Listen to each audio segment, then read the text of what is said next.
Jonathan Rosso. Let's take a look at who's in my green room tonight. My first guest is one of the funniest and most popular stand-ups in the country. We're very lucky to have him here before he starts his big world tour. It's Mr. Russell Howard, ladies and gentlemen. There he is. Good to have you here. He's stroking one of the other guests there. We've got a real treat for you as well on the music front. A classical singer with the most beautiful voice. She'll be chatting and, I'm very happy to say, also singing for us live. It's the fabulous Catherine Jenkins. And how about some champions? My next guests have just returned from France with the Six Nations rugby title, having also completed their first Grand Slam since 2003. From the victorious England rugby team, it's Man Mountain's Dylan Hartley, Billy Vunipola, Jonathan Joseph and Danny Kerr. There you go. All squeezed on the one couch. Nice and snug. Look at them there. I love my next guest. She's one of the biggest stars on the planet, and yet still, she says whatever the hell she likes. She's even brought her dog along as well. From Star Wars, it's Carrie Fisher with Gary Fisher. Already. Now, here's something that puts the great back into Great Britain, ladies and gentlemen. The general public has been asked to help name a new polar research vessel. Here it is. I don't know if you've seen pictures of this. That's an incredible piece of technology, an impressive high-tech research ship costing over £200 million. And they wondered whether the public would want to join in naming it. Some of the names in the running are, and you can see why, the Henry Worsley, after the British Army officer and explorer. Someone else suggested the Shackleton, after Ernest Shackleton, the Antarctic explorer. The Sir David Attenborough, which is a great name for it, speaks for itself. All fitting names for such a prestigious vessel, I'm sure you'll agree. But what's the name that's leading the poll? I don't know if you've seen this. The leading name at the moment is Boaty McBoatface.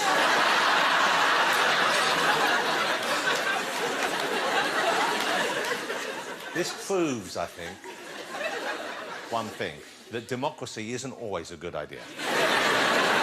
But naming a boat is a serious matter, because you think about it, OK, that will go out, and at the moment it's going out to explore. It could become a historical, iconic image and name, Boaty McBoatface. Think of the consequences. If back in 1911 the public had been allowed to vote on the name of the biggest ocean-going liner in the world and had gone for Boaty McBoatface, it would have been terrible news for this movie. It wouldn't have been... That's not romantic, is it? Should we get my first guest out, ladies and gentlemen? He is one of our top stand-up comedians. He's a great guest, and of course, thanks to his award-winning TV show Good News and his sell-out tours, he is popular all over the world now. It's Mr. Russell Howard.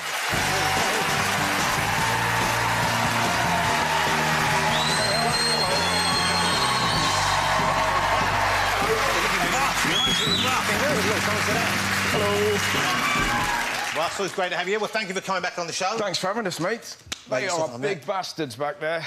Jesus. Are you enjoying that? They are large men, aren't they? Yeah. What I love is the fact that me and Carrie have got a whole sofa to ourselves. We're tiny, and the rugby boys are all stood there next to each other. They're cosy, that's what it is. Oh, hold on, they're watching.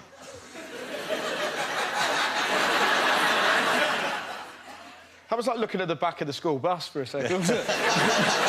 OK, I would think, would this be fair to say, do you think, Russell, that after Jethro, you are probably the West Country's most famous comedian? What about Justin E. Collins? Oh, well... but, you know, do you go back to the West Country much? Are you in touch with your roots? Are your family still there? Yeah, I did a half marathon there last week for charity. This sums up the West Country. So it's 13 miles, I'm kind of jogging along, and I got overtaken by a little old lady who genuinely slapped my ass and went, "That's what I call good news." And it was so beautiful, and she's just kind of waddled away. I love the fact that you were overtaken by an old lady as well. That shows her commitment to But she was doing that sort of, like, the funny run of kind of... And I was like, oh, look at her, she's doing a dap, and then suddenly whacked me. She left a mark. Wow. Yeah. And I had a massage. It was two weird things. I had a massage the next day, and this masseuse was the funniest man I've ever met. So camp. He's, like, rubbing my thighs, going, "They're rock hard! They're rock hard!" And then kind of going my hamstrings, going, "Rock hard!" And then he accidentally brushed against my cock and went, "Finally, something soft." Now, last time we were speaking, you were telling me about your family. Yes. OK, and I think last time you went on tour, you took them with you, or some of them went with you, is that right? Now... My mum comes a lot, yeah. That's a better wise? way of putting it than that. Is she here this evening, by any chance? She'll absolutely love that. No, she loves coming on tour. Yeah. And she's just... Well, Good laugh. well, why wouldn't she? Yes, my mother is very fond of joining me on tour. Yeah, and she's just a laugh. She kind of just sits at the back. She kind of knows everything I'm going to say and just laughs along. She's brilliant. And does she ever heckle, or do you get heckled much by anyone else? Does she look after you on tour? She doesn't really... She does the warm-up. Like, so she kind of, like, tests the mic. Like, she tested the mic at the Albert Hall. It was one of the coolest moments, seeing my mum. My mum's 4'9", and she was just kind of singing Lady Gaga backstage at the Albert Hall. It's just great, and nobody's telling her to move, because I'm here with the talent. Does she work for you, Mum, then? Does my mum work for me? Is she employed? Because you say she goes on tour with you and she tests the mic. You're making it awkward. No, well, I don't pay my mum to hang out with me. Well, no, but it sounds to me like you should. It sounds to me like you're exploiting her. This interview's really gone differently to how I thought. Like, my mum's going to be saying, yeah, I am getting exploited.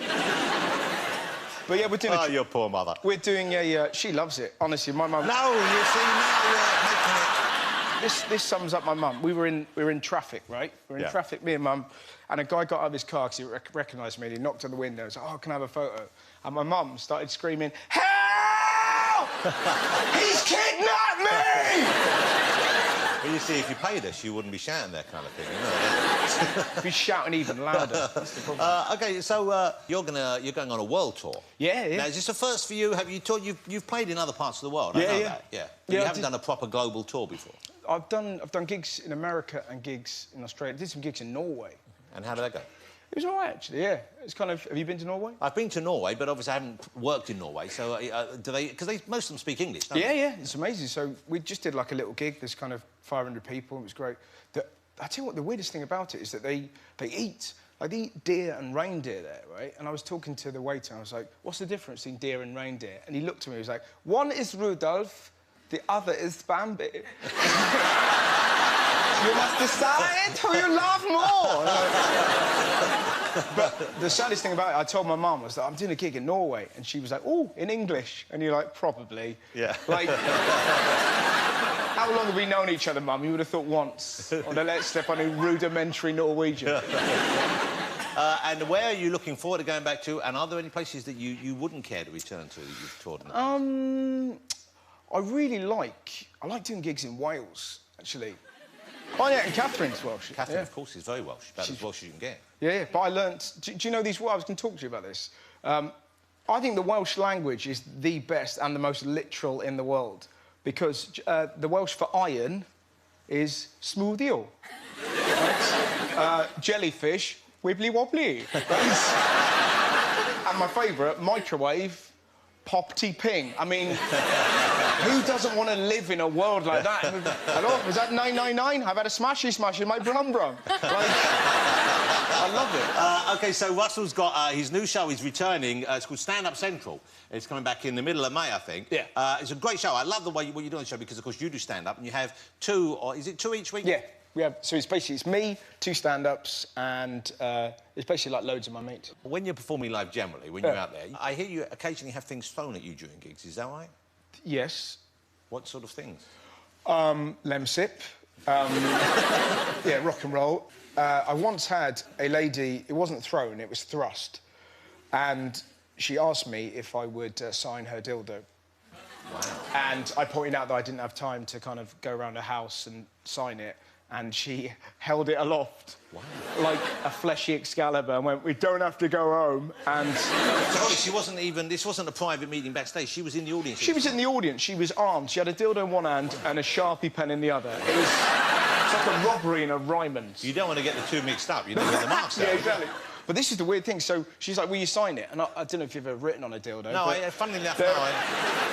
Turns out they're tricky to write on, who knew? And I was sort of really kind of awkward trying to write my name like that. And I sort of handed it to her and went, sorry about the handwriting, to which she went, don't worry, it'll be smudged later. Oh. It was just one of the most amazing moments. This poor dildo seemed to look at me and go, help me, man!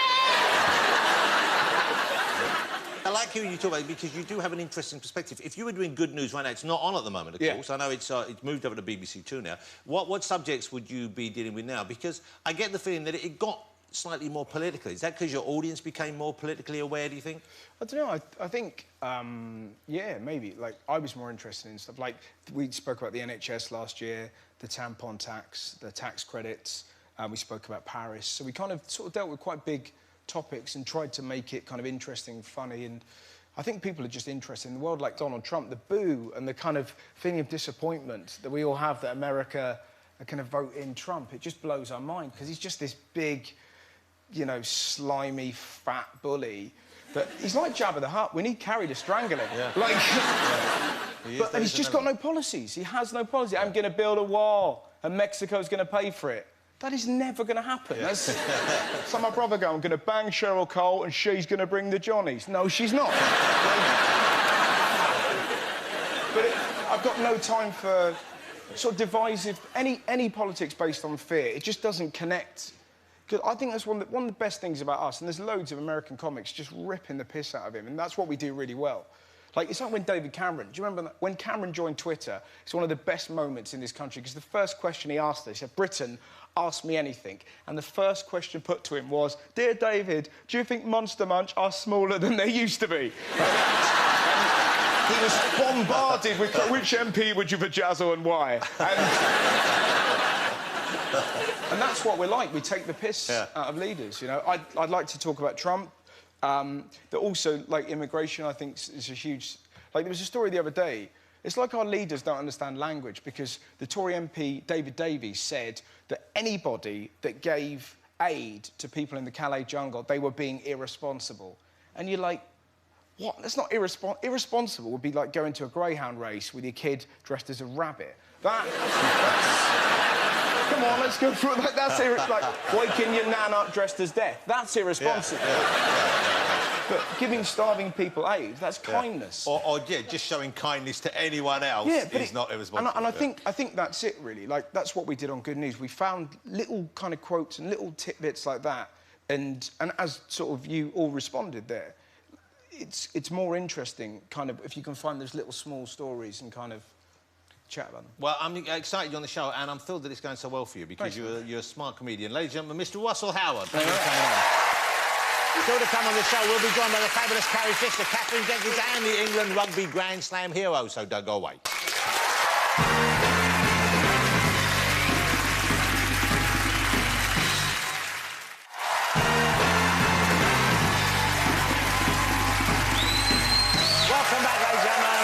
Russell Howard story. Let's get my next guest out. She's a film icon, worshipped by fans of all ages. It is the fabulous Carrie Fisher. Hey,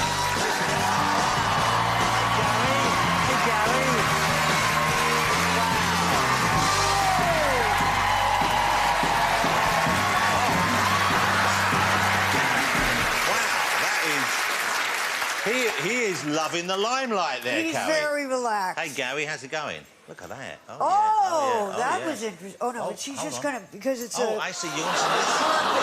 He likes that carpet thing. Here. Come on over. Carrie Fisher, ladies and gentlemen. You guys have met. How you doing? Just pretend we haven't seen each other. You want to hop up there? You want to hop up there? Go. You gonna get... Okay. Yeah, that's it. Wow. Oh, Gary. Are you a fan of dogs, Russell? Yeah, my mum's got a dog called Sid.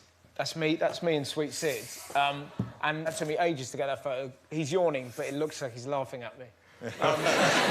Look at him, look, he's almost... he's either drunk or he's just very relaxed out there. It's Look how both with him.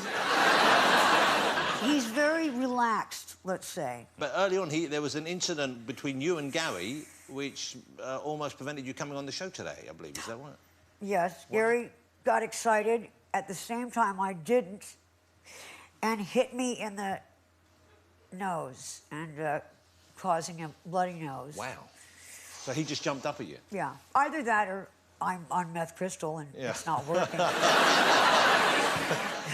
You know, when you make a joke like that, is there ever the worry that people will think, yeah, maybe she is? They will, absolutely. You have a past. Oh, of course. Yeah. And so you just... No, it's not meth, it's ketamine. No,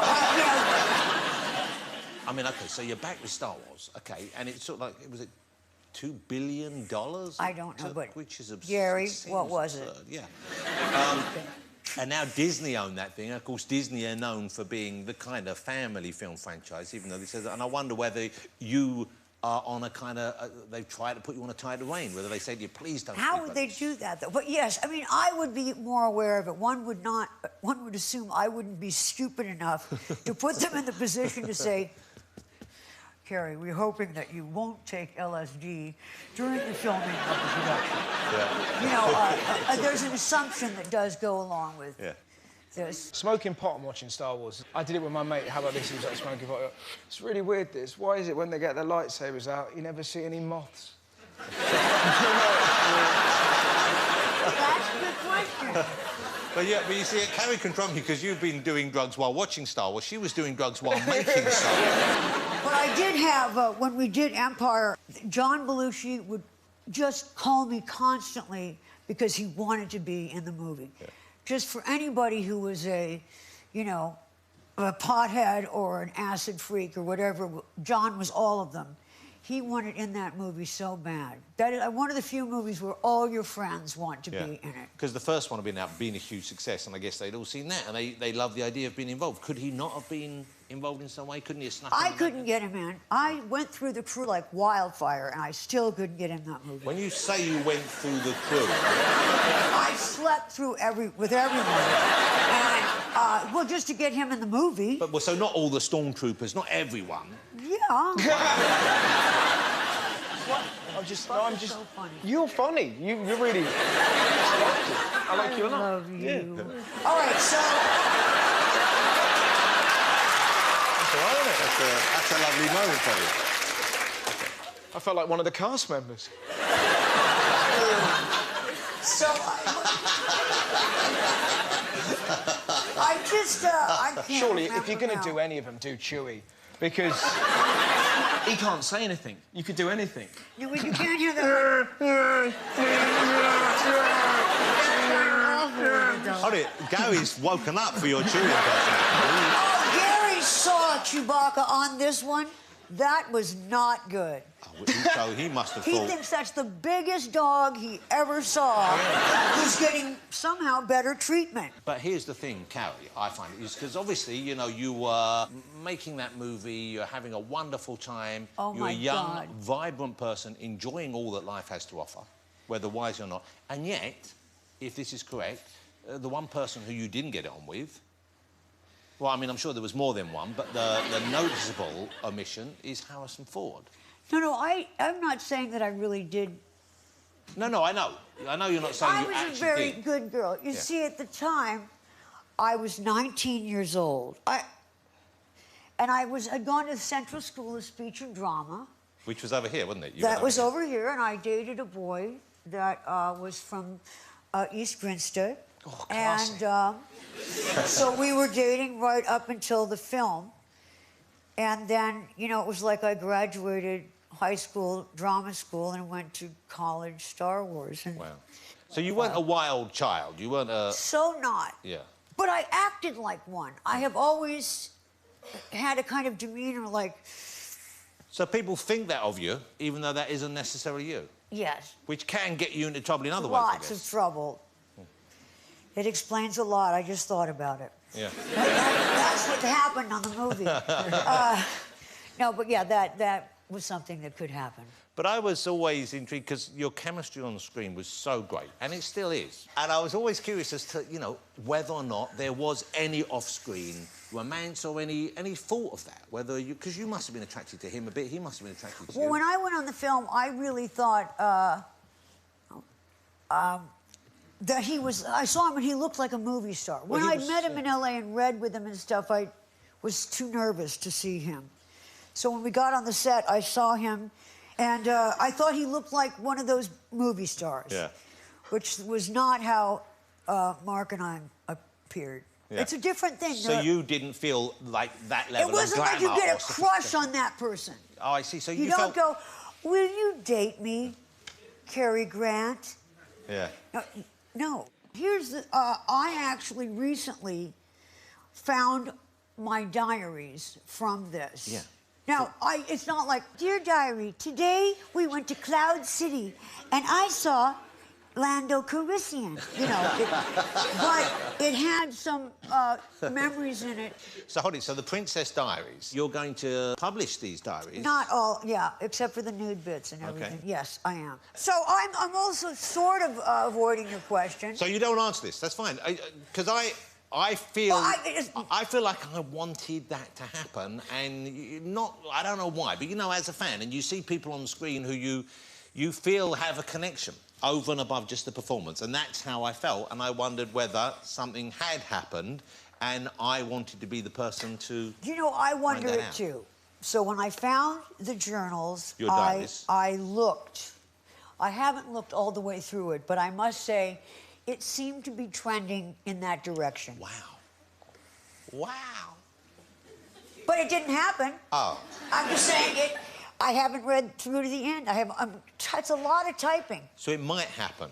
It might happen. It might not happen. Gary, shake your tongue a little bit if you can hear me.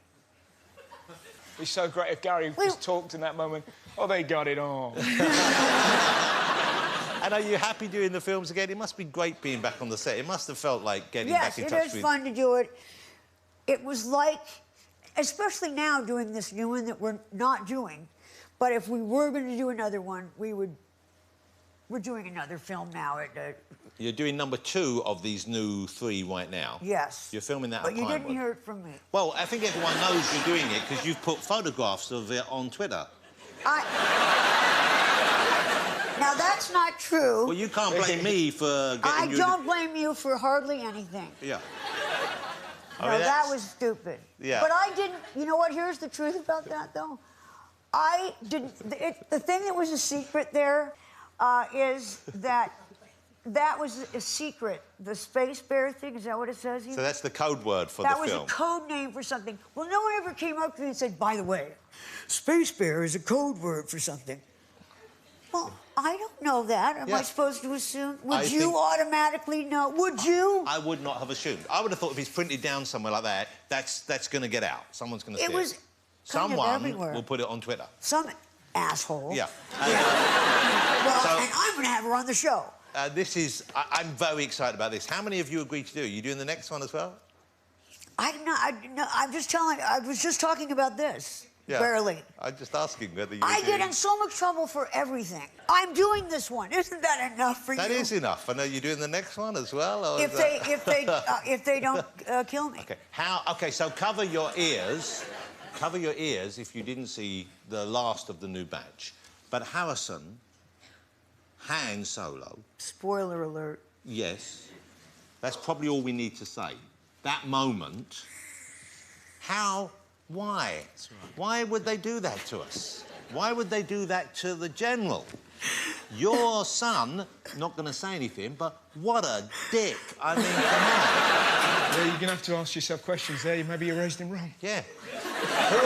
Little Hitler. Yeah.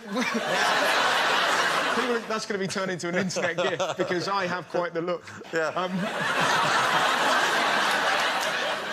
Let me ask you one final question about the original Star Wars films. When you're making it, Darth Vader, of course, is played by Dave Prowse, and they then changed his voice for the film, of course. Well, they always knew they were not going to use that voice. Yeah, because he has a West Country accent. We called him Darth Farmer. He said, "Now, princess, we'll talk about the location of the rebel bases." I can't do it. Well, you were acting opposite him, and you know, Russell is from the West Country. Yeah, I am. And I thought it might be nice to see how it was for you making those films with the Darth Vader. So I have this for you to put on, Russell, if you'd like to do that. Let's do a bit of role play. A bit of the script here somewhere. Okay, here we go. Here we go. This is from A New Hope. Way back in 1977, if you want to share that. So this is how it would have been on the set for Carrie back in the day with Dave Prowse. And Gary's getting involved. Look at that. Gary's bringing the tongue into action. All right, I do... okay, here we go. You're Princess Leia, I'm Vader. Shut up. Okay. Smart Alec. Sorry. All right. Darth Vader. Yep. Only you could be so bold. The Imperial Senate will not sit still for this. When they hear you've attacked a diplomatic... Don't act so surprised.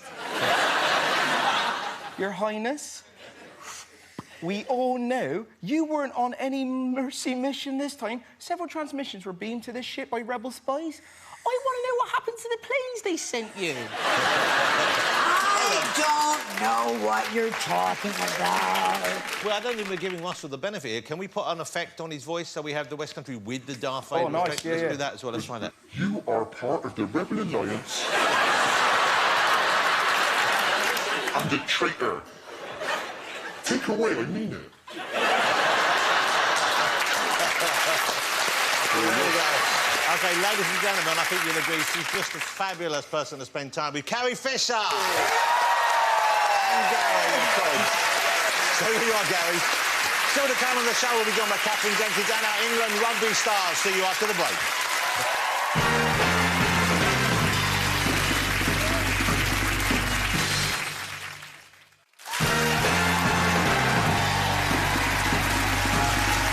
Welcome back, ladies and gentlemen. Let's get my next guest out from the Six Nations and Grand Slam winning England rugby team. We have four of the fellas. I'm not quite sure how we're going to fit them all on the couch, but before we meet them, let's see them in winning action. So be yourself. It's Farrell to Joseph. Kerr. This is why he's starting the match. Danny Kerr! The first try on the night, and it's gone to Danny Kerr. Joseph, that was lovely. Oh my goodness. England get it off for their captain. And the England supporters, they can all celebrate a perfect European season again. For the first time since their World Cup triumphs 13 years ago, England has a Grand Slam. To see them in action. Here they are. It's Dylan Hartley, Billy Vunipola, Jonathan Joseph and Danny Kerr, ladies and gentlemen. Wow, look at that. Man, Billy, that's just showing off, Billy. OK, now we've got enough space. Dylan, wow, you've got it with you. Come and sit down. Billy, thank you for that. Thank you for bringing that. JJ, how are you? You all right? Danny, great to see you. Come and sit down. So you've got some space here. OK, Yes. look at this, ladies and gentlemen. Look at this cup. Now, that is a proper sporting trophy. And that, wow. Thank you for bringing it on. And congratulations. If the people aren't necessarily know, explain what that actually means, winning the Grand Slam. So 6 teams in the tournament. We won every game, beat every team. So you have to beat every single... So you won every one of the games you had? Simply, yes. Yeah. You kind of said that. I just wanted to make it clear, because that's an incredible achievement. When did you begin to feel that that was a possible reality? Probably 10 minutes from the end of the last game. Really? Is that about right? Yeah, you knocked out, so you wouldn't know. Yeah, I honestly cannot remember. So Dylan, you really can't... So you're the captain, so this should have Apparently, been... I've been told that. Yeah. And you were concussed during the match. Okay. Was it a particularly hard challenge? I mean, what happened? How did you get knocked out? So there's this big guy on the French team. He's 24 stone. Wow. Billy... Yep, 20 stone, you are? On a good day, yeah, 20 stone. 20 stone. So this guy, look at him, he's 24 stone. Ever since I was 10 years old, every coach, every dad has told me, big boys, tackle them around the knees, tackle them around the ankles. So going low? Yeah, and people are still coaching this. So I've gone in low, and instead of tackling him, I've kissed his knee with my head. And you literally don't remember anything in the match after this? No, I mean, I can't... Apparently, I lifted that. Apparently, I So got... you don't remember lifting the cup at the end? No, no. The doctor's orders were to stay in the change room. Somehow I made my way out.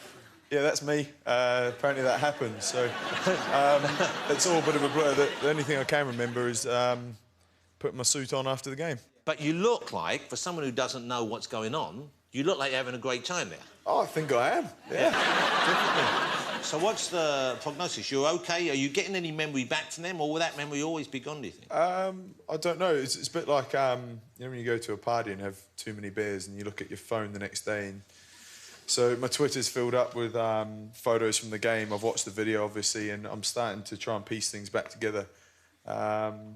So, yeah, I don't know. Okay. At the moment, I'm just having a rest and... I'm assuming the rest of you do remember what happened. You must have had a great time as well. Let's go. Danny, you scored an amazing try, didn't you? Yeah, a little cheeky one. It was nice, obviously nice to get over in a big game like that, and we got to enjoy them moments. But no, we had a good night. We had a few beers in the change room afterwards. We kept it quite low key throughout the tournament. We didn't go out and give the large one after game one. We definitely did it after game 5 though. And this was at the advice of your captain, or was this the new coach who was keeping you on a tighter rein? Eddie loves it. Eddie loves a beer. He texted me in one of the weeks off saying, I think we should have a pub crawl.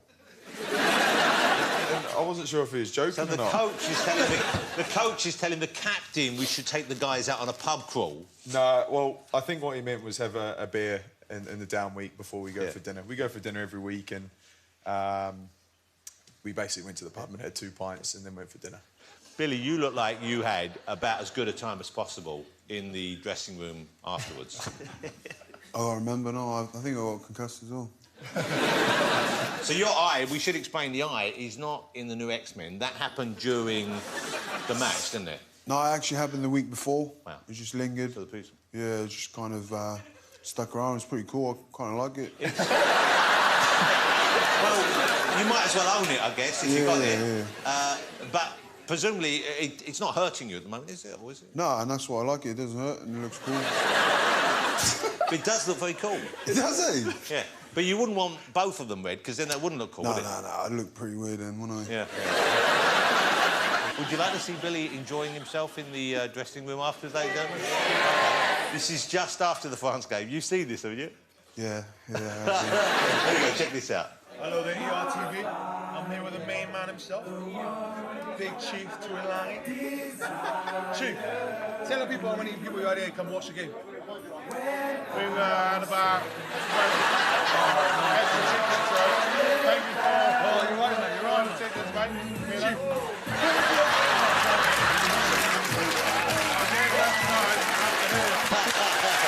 There you go. Backstreet Boys are back. Come on. JJ, I haven't really spoken to you much yet. Did you always want to be a rugby player, or were there other sports of interest to you, or were you steered in that direction?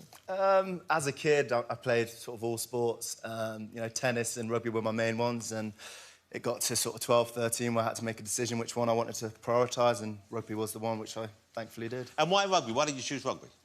I think the team sport, you know, I enjoy being around these boys. I enjoy playing alongside fellow lads. I think the banter's great.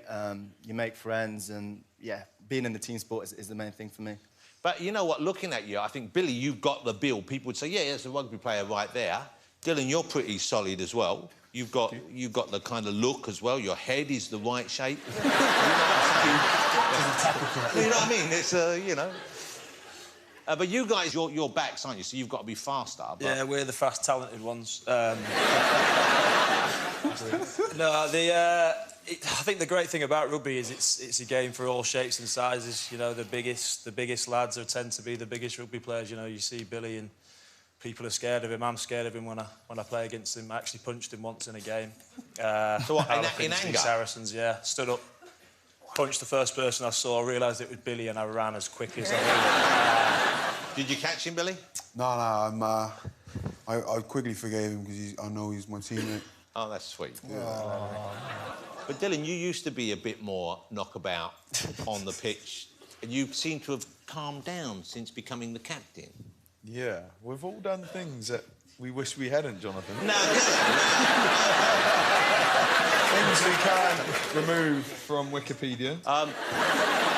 But I guess that is part of the process of becoming a captain, is actually taking on responsibility and realising you've got to keep calm, keep a level head. Well, just from a personal point of view and a team point of view, I think setbacks, failures, whatever it may be, are key ingredients to winning things down the line. How do you guys find him as a captain? Is he... I mean, obviously, it's been a major success. But is he too strict with you, not strict enough? I'll go to you, JJ. Probably the wrong person. Me and Dills have a good relationship. I think at times he likes his little power trips. He likes... Wow. Now, why don't you tell us what you think? I mean, that's... No, in all honesty... Can I comment? In all Not honesty. yet. Hang on a second. JJ said he loves team sports. I love team sports, and he's a very good captain. You know, he knows what to do at the right time, but there are moments where he likes, you know, just to know that he's a bit above the rest. Well, but he has to be in charge. He is Of the course, captain. of course. Sometimes the young fellas just need a bit of likes direction and pulling in the team direction. Not all young fellas, always. Sometimes some of the young fellas, some of them. Yeah, what are the fans of the different fans? When, for example, you beat another team, I guess, if you're leaving and you run into those fans, that must be tough because passions run high. Have you ever done that? Have you ever bumped into, like, leaving the French match? How did you avoid the French fans? In Wales, how did you avoid the Welsh fans? Well, we get stick wherever we go, to be honest, because everyone hates England. But the main place is Wales. We get a lot of stick. You get a lot of stick on Twitter. I remember going to a game, I think back in 2013, and driving in the bus, obviously everyone's focused, and you look outside and everyone's giving you the finger, and there's even a little granny going, you know. And then there was the one time, I think there was a guy with his top off giving us a load of shit. And he ran and headbutted the bus. It was a bit like one of his tackles then. Yeah, one of his tackles. He learnt off. He headbutted the bus. Yeah. Needless to say, the bus won. Bus was okay. The bus was okay, yeah. So when you guys, if you were teaching someone rugby, because I've never played rugby, I think I gave it a go at school once. It wasn't for me. I was, you know, just too slender and considered too beautiful by the teachers. I second that. Well, OK, well, let's have a demonstration. Rather than me try and tackle you, because I think we're about a similar level of athleticism, I think Russell should try and tackle you. Fuck off, why? Don't you guys think that? What? I'm sat here all polite watching them. Yeah. I haven't said anything. Why have I got to fight the bigger boys? Why? Because you're younger... Show you cowards. You try and take them down. You're a younger, fitter man than me. I think that's more of a challenge. Yeah, but they're going to kill me. Look at them. Well, let's give it a go. Billy, stand up and show us out. OK, so we got that. We brought that in for Russell. Right. Did we? Yeah. Russell, you want to have a go at this as well? Come on here. You can be my prop. So Billy's running. Listen, hey, that's normal. He's usually running this way. Oh, I don't like the I'm idea. not going to run. He's got a ball here, and he's got an elbow here. OK, we've got a and he's ball got for you. knees moving here. So where am I aiming? I'll put your head. Yep. As low. You want to go low. Yeah. So you want to go in. Yeah. Come. Yeah, Just yeah. slow. Do it We'll slowly first. Do it slowly. And you want Walking to plan. slowly. Right like foot. That.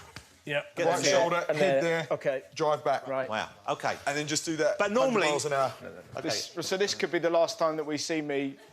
Don't fall off backwards. function. If you've gotten injured just by falling off backwards, that would be truly Sorry, sad. Let's go for it. I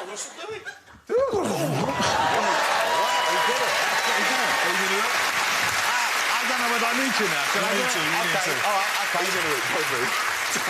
Hold it. So what do? I get you here like this? Just start, yeah, Like that's this? it. And hug him. Perfect. That's wham. Jesus Christ. That's a couple of hams down there, the size of those guys. There's some big boys that come and carry. Come and have a feel of this. That's where all the power comes from. Never mind that. What was that nudge against my shoulder? That was right with That's my belly, mate. Don't worry me. I about don't that. think it was, I'll be honest with you. So I just launched myself at him. Just do it.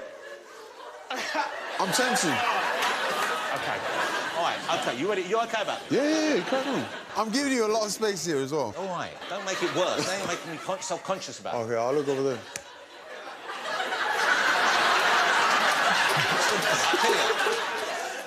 Well, I don't know if you ever tackled yourself, but you're quite formidable. Thank you.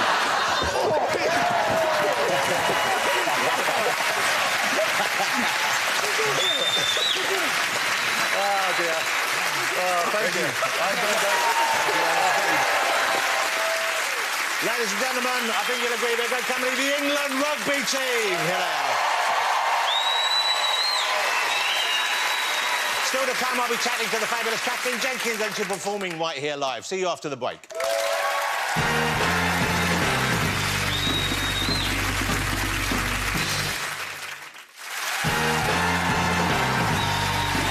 Welcome back, ladies and gentlemen. Let's get my next guest out. She is the finest mezzo-soprano in the country. It's Catherine Jenkins. Here she is.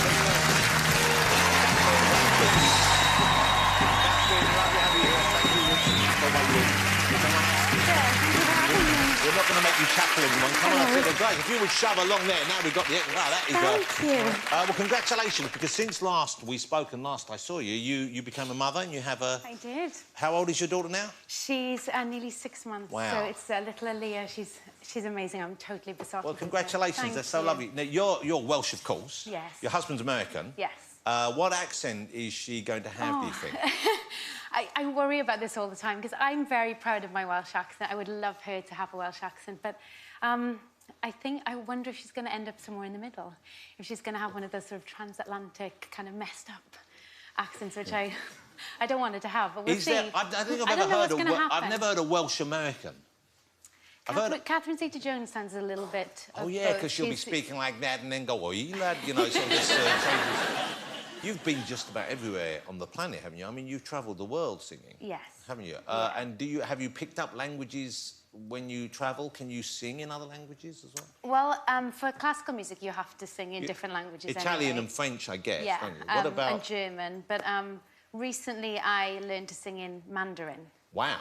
Yeah. So Mandarin, so that's the main Chinese dialect, isn't it? Yeah. Mandarin. I was going over to do a concert and they asked me if I would learn this sort of...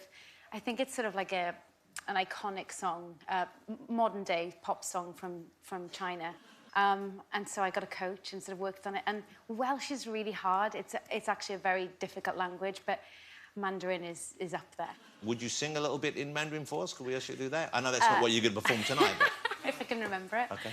And I apologise if I get this wrong, because when I was going to China, knowing I was singing this song, I literally sang it to the taxi drivers, the waiters, like anyone, just to check I wasn't going to be swearing or, you know, repeating a shopping list to them. OK. Ni wen wai ni u dua shen wai ni o ji fen. There we go. Wow, that is beautiful. Do you know what the phrases there meant? What were you actually singing there in our language? It's about the moon represents your heart or my heart. Wow. Yeah, well, it's like a love song. Now, this is exciting, I would have thought. You're singing for the Queen's 90th birthday, mate. You're singing for the Queen. I am. I got asked to perform at the concert in May, which is going to be at Windsor Castle. Wow. I was asked last year to do this, and it's a huge honour because, you know, a 90th birthday in anyone's life is amazing and a huge moment to celebrate. And so for the Queen, this is a huge thing. So I'm very, very excited to be involved. Have you been asked to sing at people's birthdays before? Have you had, like, you know, older fans who've asked you? And obviously, the Queen is different. It's a special event, but you... Well, I get a lot of requests in the concerts for, you know, sort of, will you dedicate a song to somebody? So I did get asked to dedicate a song to a gentleman who was celebrating his 90th birthday. Wow, so same age as the Queen. Same age as the Queen, but the song that the family chose was Time to Say Goodbye. Jesus! I didn't think was really appropriate. But if you are going to be told that by your family, what nicer way for it to be delivered. Wow. I know. Did you sing it for them? I did. Wow. And then, you know, sort of, more with giggles, really, and sort of... I just don't think they thought it through. OK, well, that's... but it'd be great singing for the Queen. You won't be singing that, I hope. No, I'm not singing that for Her Majesty, no. I'm you guys, have you else. met royalty yet? Have you met the Queen yet? Because you will be now as a result of this, I guess. You've met Prince Harry, haven't you? Yeah. He kicks back training. Yeah. You've had a night out with Prince Harry? Yeah. Tim's wedding. Yeah, we don't talk about that. Everyone's had a night out with Prince Harry. Okay. Harry, you haven't had a night out with Prince Harry, have you? Did I remember? No. No. OK. Now, you have a new album out. Catherine has a new album out, ladies and gentlemen. It's a lovely album. It's called Celebration. It's out on the 22nd of April. I should be doing one of the tracks from this in just a moment or two. The Chinese one isn't on there, I noticed. No, that was on the last album. Okay. No, the whole idea of the album is celebration, so kind of all things that are joyful and anthemic and also, I guess, give us a sense of national pride. So I want people to get up and wave their flags. Yeah, well, they're lovely, and they're all very stirring, quite emotional songs, aren't they? And I guess do you get into them in that way when you're performing them? I mean, definitely there have been some occasions where you realise that it's, you know, quite an emotional thing and you can try and take yourself out of it and just try and do the best performance you can. I did sing at my sister's wedding and it was definitely the worst performance ever. I just couldn't. I couldn't keep it in. You know, I was so happy for her. You just don't like your sister? I was so happy for her. It was such an emotional day, and you know, I was wobbling. I was all over the place. It was rubbish. How lovely that was. But she must have loved that, the emotion coming through. That must have made it more special. I hope I didn't ruin it for her. I'm sure you did. Hey, in honour of having the rugby team here, and you must be excited sitting next to the England rugby winners. Well, I didn't think we were going to be friends, but you're all right.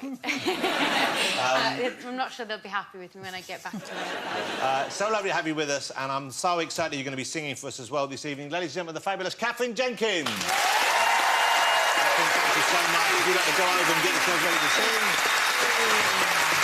Just time for me to say thank you to all my guests this evening. Of course, Dylan, Billy, JJ and Danny from the England rugby team. Congratulations. The fabulous Mr. Russell Howard. And, of course, the one and only Carrie Fisher with Gary Fisher.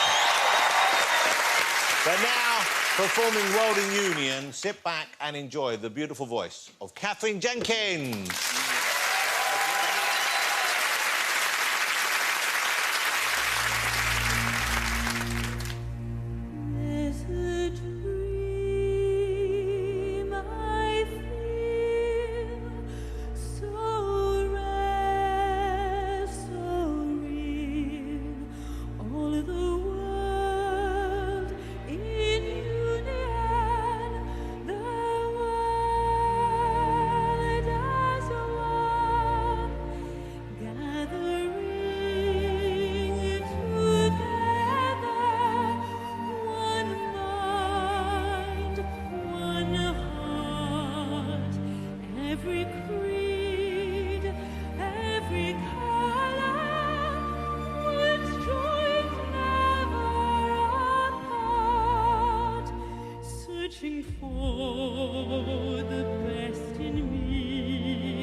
And next, we have the late news here on ITV.